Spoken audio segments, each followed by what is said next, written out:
పాట వినకపోతే నిద్ర పట్టదు. మీరు పాట వినాలంటే నేను పాడినా ఏంటి?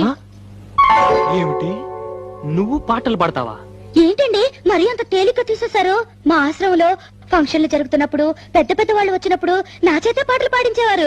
పాటలు పాడుతున్నప్పుడు ఒకటే చప్పట్లు చప్పట్లు కొట్టే కొద్దీ నేను పాడేదాన్ని. మరి ఇన్ని రోజులు నాకు ఎందుకు చెప్పలేదు డార్లింగ్? ఏదో ఒకటి వదులు.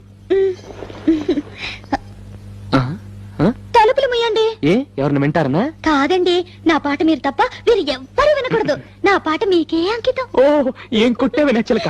వస్తానుండు, నీ పాట నాకే నాకే అంకితం. ఓకే, ఏది పాడు.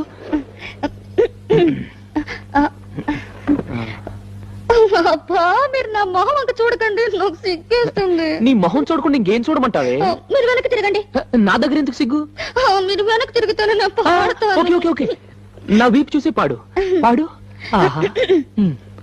దేవుడా దేవుడా, అమ్మా నాన్న లేని వాళ్ళం, కూడు నీళ్లు లేని వాళ్ళం, దేవుడా దేవుడా దేవుడా. ఆపు ఆపు, నీ అమ్మ కడుపులో బాంబు పెట్ట. దేవుడా దేవుడా అంటే ఎవరో పోయారనుకుంటారే.